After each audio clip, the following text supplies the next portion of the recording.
बच्चों आज हम लोग स्टार्ट करेंगे केमिकल काइनेटिक्स का लेक्चर नंबर 8 और आज का टॉपिक है जीरोथ ऑर्डर रिएक्शन, शून्य कोटि की अभिक्रिया। मेरे साथ हेडिंग लगाइए,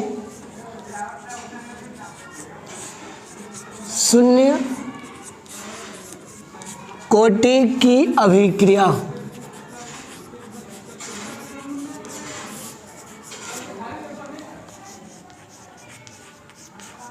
जीरोथ ऑर्डर रिएक्शन, शून्य कोटि की अभिक्रिया।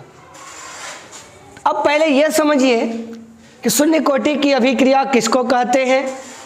पहले इसका डेफिनेशन, फिर इसका जो है व्यंजक देंगे और फिर आपको जो है कुछ इम्पोर्टेंट उदाहरण देंगे ताकि आपको समझ में आए कि शून्य कोटि अभिक्रिया वास्तव में पॉसिबल है।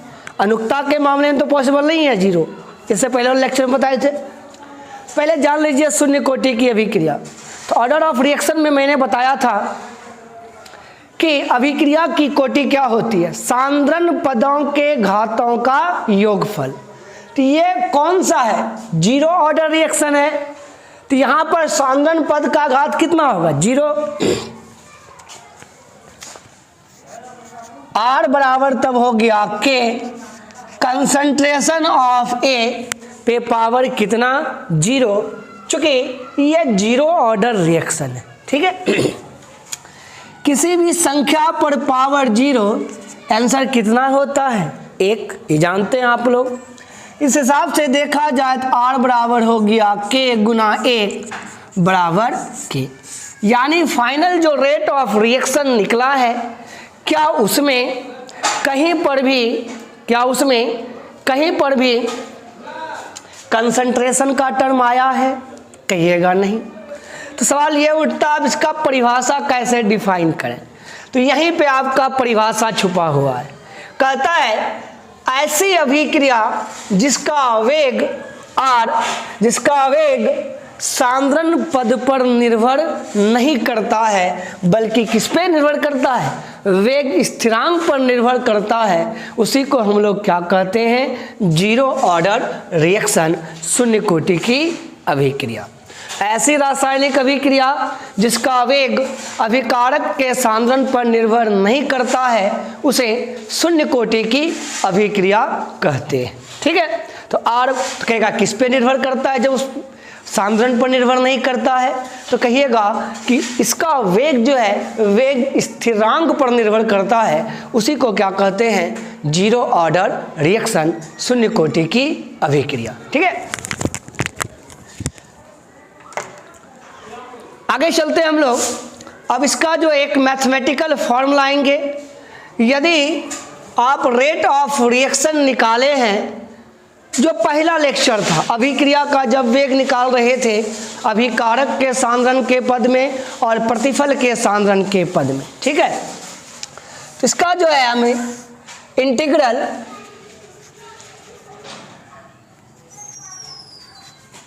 रेट इक्वेशन जो है इसका फाइंड आउट करेंगे और यही जो है आपका सवाल जो है बनाने में सहायता देगा, इंटीग्रल रेट इक्वेशन, ठीक है। तो आर बराबर क्या हो गया है आपका, के। आर बराबर क्या हुआ है, के, ठीक है। चलिए अब ए के सांद्रण के पद में अभिक्रिया का वेग क्या होता है, माइनस डी ए। वैसे वहाँ पे डेल्टा लिखते थे, अब बहुत कम राशि का चेंजिंग हो तो वहाँ डेल्टा नहीं लिख के क्या लिखिएगा, डी। तो minus D A upon D T बराबर क्या हो गया, के। तो माइनस डी ए बराबर क्या हो गया, के इंटू डी टी, के इंटू डी टी। अब दोनों तरफ जो है हम लोग क्या करेंगे, इंटीग्रेशन करेंगे। दोनों तरफ इंटीग्रेशन करने पर, चलिए इंटीग्रेशन का चिन्ह लगा दिया, माइनस डी ए बराबर के डी टी। साइन को उधर लेके चले जाइए, साइन को इधर लेके चले जाते हैं, माइनस उधर चला गया, माइनस के डी टी, ठीक है। अब ये सवाल उठता है कि इसका इंटीग्रेशन का आपको क्या देना पड़ता है, लिमिट देना पड़ता है कि आखिर यह जो है इंटीग्रेशन किस लिमिट के अंदर होता है। मान लेते हैं प्रारंभिक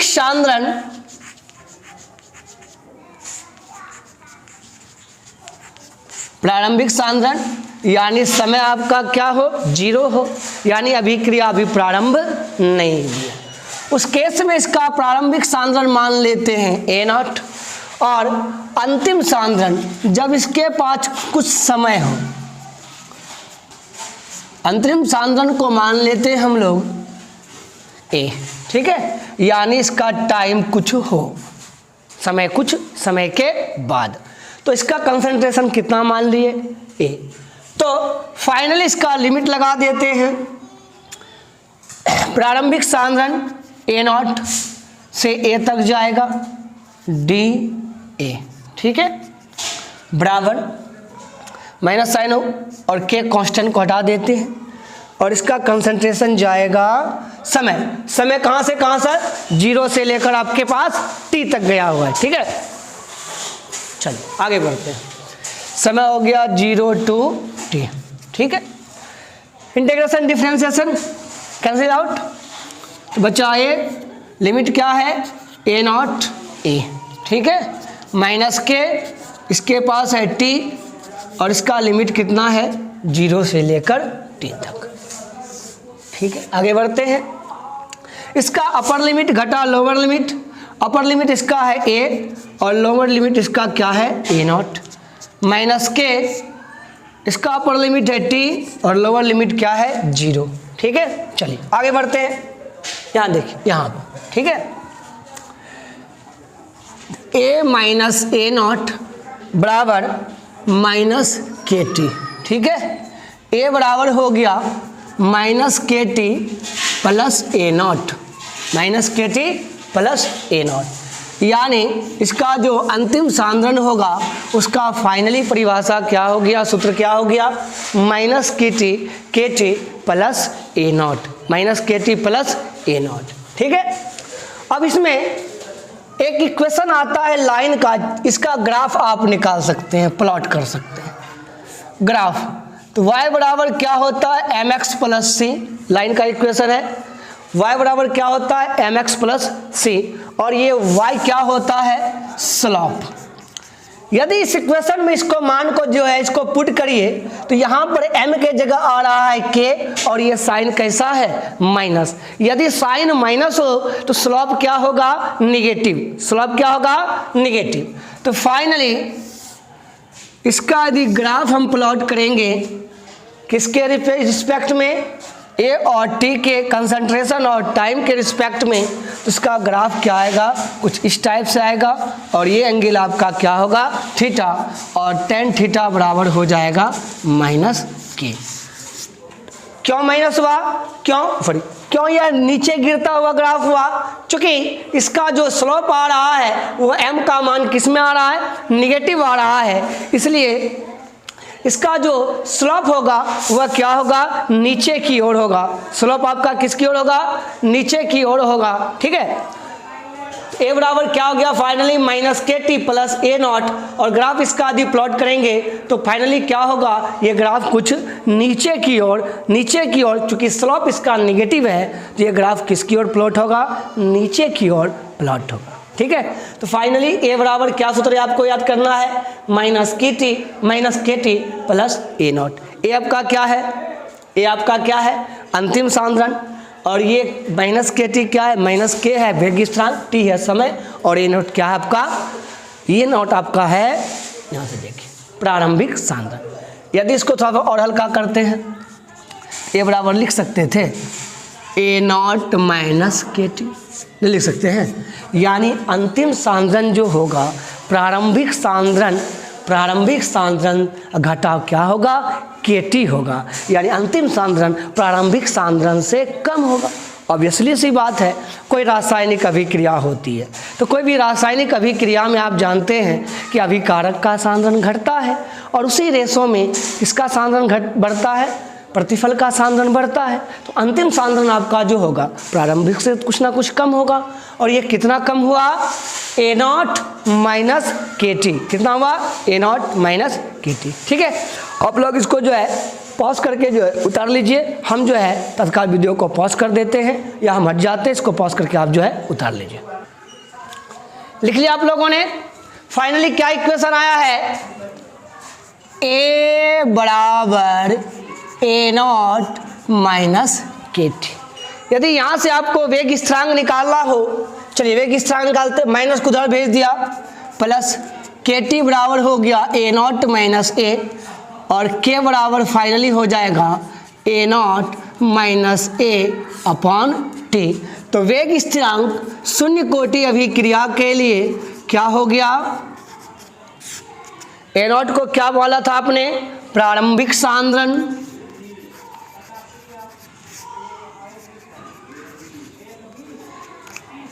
घटा अंतिम सांद्रण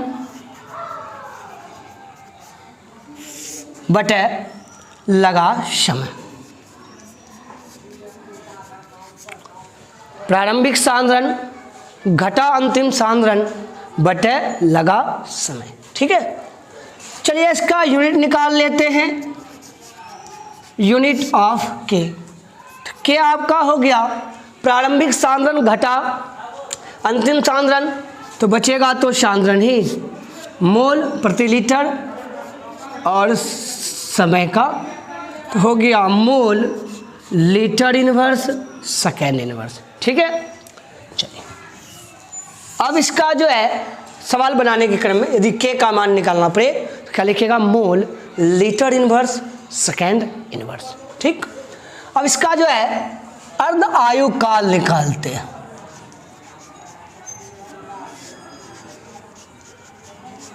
अर्ध आयु काल, हाफ लाइफ पीरियड, अर्ध आयु काल हाफ लाइफ पीरियड। पहले तो यह जान लीजिए अर्ध आयु काल कहते किसको है, कहता है किसी अभिक्रिया के ठीक आधा पूरा होने। तो ठीक आधा मतलब कितना, पूरा का मतलब हुआ 100%, ठीक आधा का मतलब कितना हो 50%, 1/2। तो किसी अभिक्रिया के ठीक आधा पूरा होने में जितना समय लगता है उसे ही क्या कहते हैं, अभिक्रिया का अर्धायु काल। परिभाषा भी पूछ सकता है। तो किसी अभिक्रिया के ठीक आधा पूरा होने में अर्थात 50% पूरा होने में जितना समय लगता है उसे ही क्या कहते हैं, अभिक्रिया का अर्धायु काल कहते हैं। उसे क्या कहेंगे, अभिक्रिया का अर्धायु काल। ठीक है, तो 5 मान लेते हैं। लेट टी आपका क्या हो, टी हाफ हो, टी आपका क्या हो, टी हाफ हो। कंसंट्रेशन शुरुआत का मान लेते हैं, ए ही मान लेते हैं, और लास्ट वाला कंसंट्रेशन को क्या मान लेते हैं, आधा बचेगा A/2। के बराबर हो गया A0 के बदले में हमने लिखा A, ये हो गया A/2 और ये हो गया T। ठीक है, अब टी को उधर भेजेंगे तो ये हो जाएगा टी हाफ बराबर हो गया A माइनस A घटा A/2 यानी A/2 के। यानी हम इस बात को कह सकते हैं कि शून्य कोटि अभिक्रिया का जो अर्धायु काल होता है, देखिए यहाँ सवाल क्या बना, शून्य कोटि अभिक्रिया का अर्धायु काल जो होता है प्रारंभिक सांद्रण का समानुपाती प्रूव करने आ सकता है। शून्य कोटि अभिक्रिया का जो प्रारंभिक अर्धायु काल होता है प्रारंभिक सांद्रण का समानुपाती और वेग स्थिरांक का क्या होता है, व्युत्क्रमानुपाती A/2 के। अब तो ये हो गया आपका अर्धायु काल। अब इसमें जो है इसका पूर्ण आयु काल निकालते हैं, पूरा कब होगा ये रिएक्शन।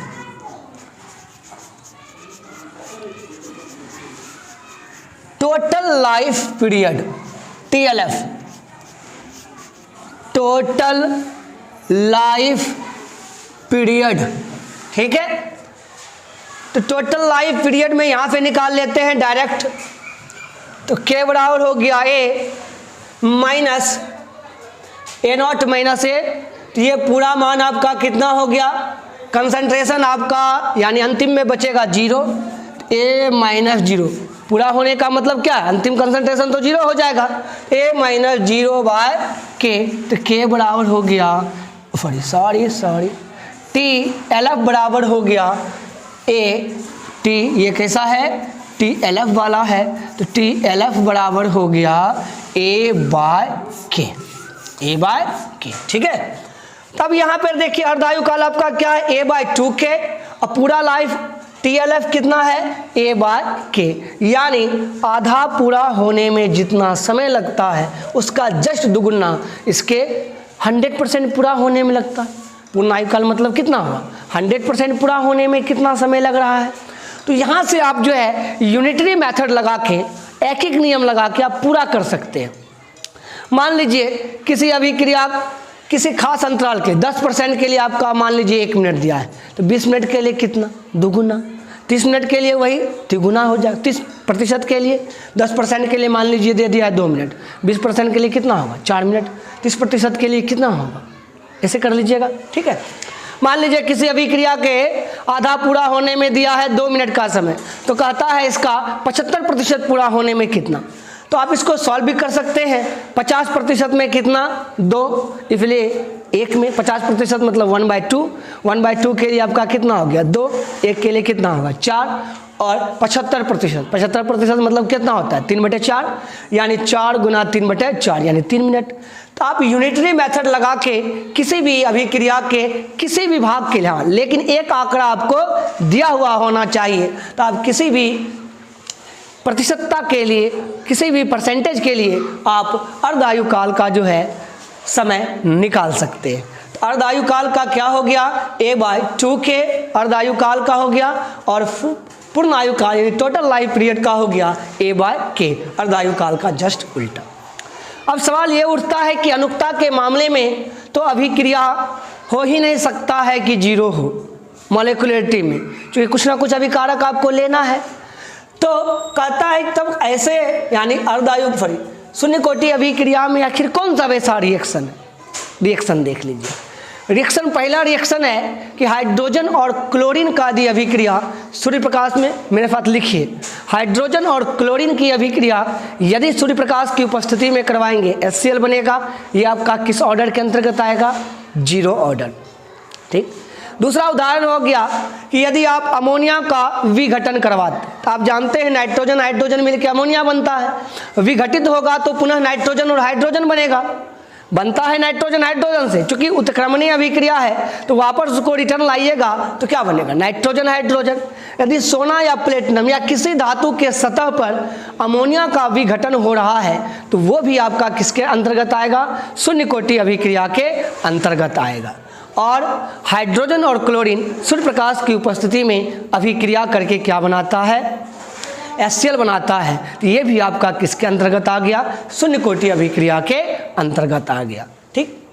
अब इससे संबंधित कुछ जो है न्यूमेरिकल क्वेश्चन आपके मोबाइल पे भेज दिया जाएगा, आप उसको जो है समय हिसाब से जो है उसको सॉल्व कर लीजिएगा, जो नहीं आएगा वो बता देंगे आपके, या कमेंट सेक्शन में जो है हम जो है कुछ सवाल शून्य कोटि अभिक्रिया से संबंधित जो है कुछ दे देंगे होमवर्क, ताकि आप लोग उसको पूरा करके आइए, और नहीं बनेगा तो उसका सॉल्यूशन जो है वह तुरंत हो जाएगा। तो आप लोग जो है इसको खूब बेहतरीन ढंग से देखिए। शून्य कोटि अभिक्रिया का ये मान वेग स्थिरांक बराबर होता है A0 - A/T, प्रारंभिक सांद्रण घटा अंतिम सांद्रण बटा लगा समय। और इस सिचुएशन में यदि यूनिट निकालना के तो आपका हो गया mole litre inverse second inverse. इस समय इसका यूनिट कितना होगा, mole litre inverse second inverse, ठीक। उसके बाद अर्धायुकाल निकाला, अर्धायुकाल इसका T बराबर हो गया A/2k, यानी अर्धायुकाल प्रारंभिक सांद्रण का समानुपाती और वेग स्थिरांक का क्या होता है व्युत्क्रमानुपाती।